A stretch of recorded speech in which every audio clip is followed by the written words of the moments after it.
De repente en nuestra vida cristiana nos hemos encontrado con cristianos que están fuera de la voluntad de Dios o están en pecado y no hemos sabido cómo actuar delante de ellos. Aquí en esta enseñanza, conforme a la palabra de Dios, vamos a ver cómo actuar frente a un cristiano que está en pecado. Bienvenidos a la verdad en la Biblia.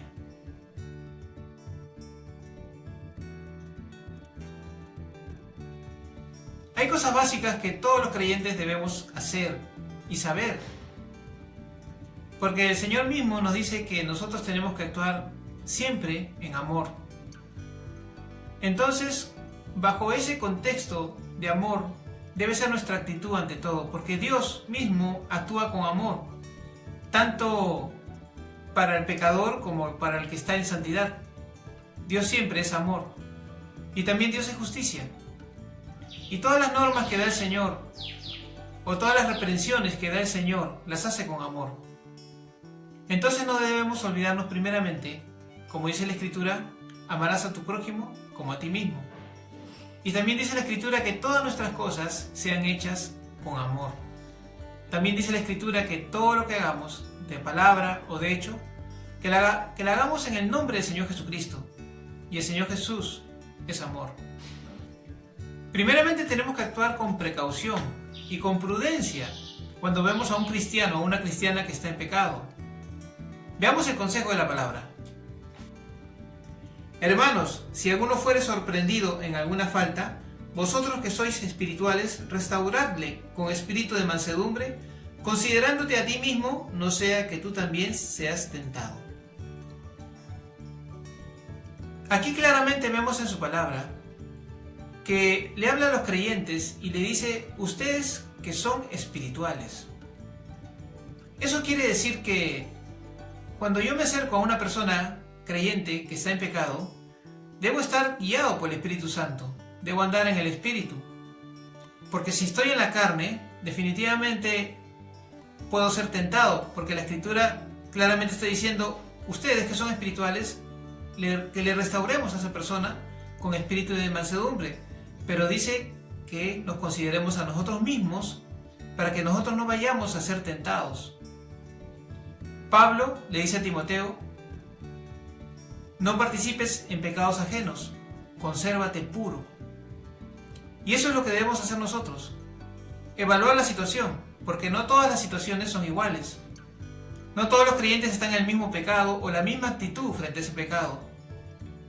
Algunos creyentes están como sin nada, fríos, sin tomar conciencia de la situación en que están con respecto a su relación con Dios. Otros se sienten encadenados, atados y necesitan liberación y lo reconocen. Otros están humillados buscando ayuda. Entonces, frente a cada caso, tenemos que actuar diferente, pero conforme a las Escrituras. No todos los creyentes están en la misma situación. La Escritura también dice, a algunos que dudan, convencedlos, a otros salvad, arrebatándolos del fuego, y de otros tened misericordia con temor, aborreciendo aún la ropa contaminada por su carne. Entonces tenemos que actuar con prudencia, con cautela, con precaución, siempre guiados por el Espíritu Santo del Señor, siempre andando en el Espíritu, para poder discernir cada caso y actuar de la forma correcta. Ahora hay casos en los cuales un creyente puede caer en un pecado en el cual nosotros ya no podamos hacer nada. Vayamos a la palabra. Si alguno viera a su hermano cometer pecado que no sea de muerte, pedirá y Dios le dará vida. Esto es para los que cometen pecado que no sea de muerte. Hay pecado de muerte por el cual yo no digo que se pida. Aquí vemos entonces que hay pecados que son de muerte, dice la palabra, por el cual ya no hay nada que hacer por esa persona. Inclusive el Señor dice que ni siquiera orar por ellos. ¿Pero a qué se refiere con pecado de muerte? Bueno, acuérdense en la Escritura que el Señor dijo que aquel que blasfemara contra el Espíritu Santo no tendría jamás perdón. Pero también la Escritura dice, porque es imposible que los que una vez fueron iluminados y gustaron del don celestial y fueron hechos partícipes del Espíritu, y asimismo gustaron de la buena palabra de Dios y los poderes del siglo venidero, y recayeron, sean otra vez renovados para arrepentimiento, crucificando de nuevo para sí mismo al Hijo de Dios y exponiéndole a vituperio. ¿Qué significa esto? Que aquellos que ya han sido partícipes del Señor y ya han recaído, no es simple, no es solamente recaer como el cristiano que está firme y cae, aún es algo más profundo. Sigamos leyendo. Porque si pecaremos voluntariamente después de haber recibido el conocimiento de la verdad, ya no queda más sacrificios por los pecados, sino una horrenda expectación de juicio y de hervor de fuego que ha de devorar a los adversarios. El que viola la ley de Moisés por el testimonio de 2 o 3 testigos muere irremisiblemente. ¿Cuánto mayor castigo pensáis que merecerá el que pisoteara al Hijo de Dios y tuviere por inmunda la sangre del pacto en la cual fue santificado e hiciera afrenta al Espíritu de gracia? Entonces, un pecado imperdonable no es un pecado cualquiera. Lo hemos visto en la Escritura. Es alguien que rechaza totalmente la gracia de Dios y renuncia voluntariamente al Señor, menospreciándolo y teniéndolo en nada. ¿Qué probabilidad de arrepentimiento puede tener? La palabra de Dios dice que ya no queda más sacrificios por los pecados de esta persona. Siguiendo con la enseñanza, para saber cómo debemos actuar frente a un cristiano que está en pecado, vayamos a la Escritura nuevamente. Más bien os escribí que no os juntéis con ninguno que llamándose hermano fuere fornicario o avaro o idólatra o maldiciente o borracho o ladrón, con el tal ni aun comáis.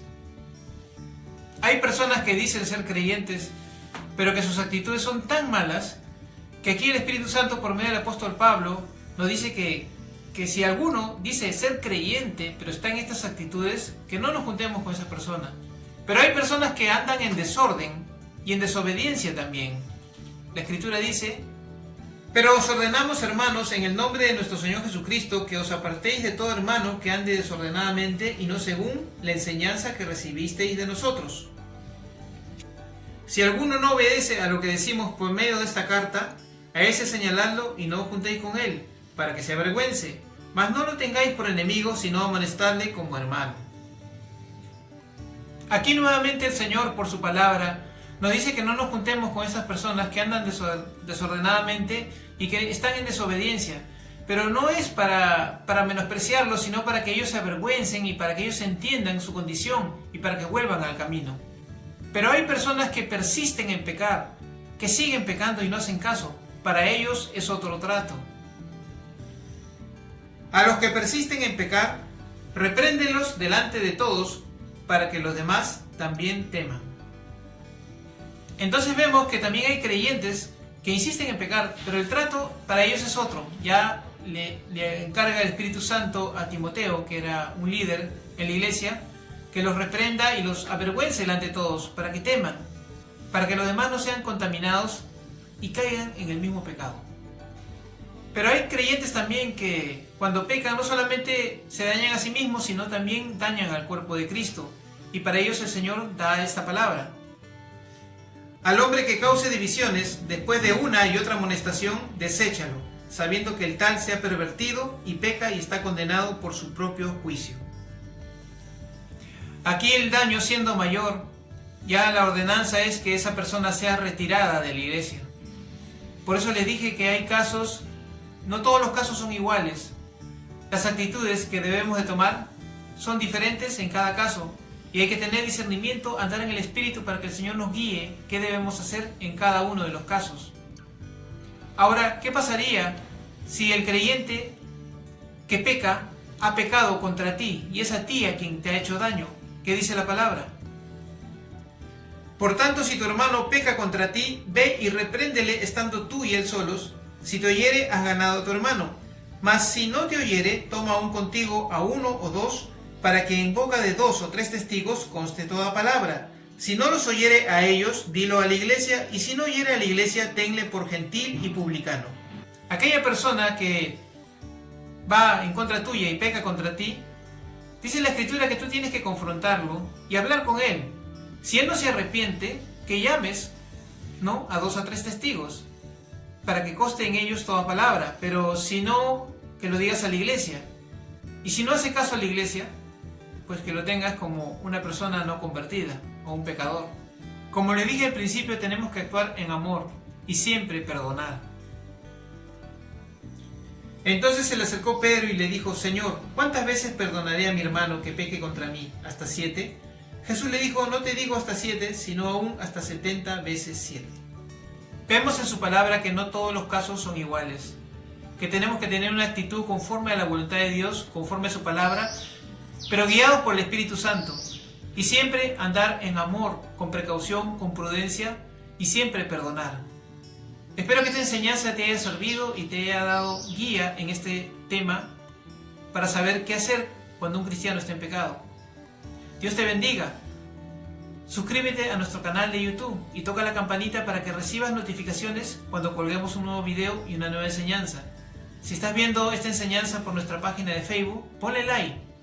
Y te pido que compartas esta palabra a otros cristianos para que también aprendan qué hacer en este caso. Dios te bendiga y será hasta otra oportunidad.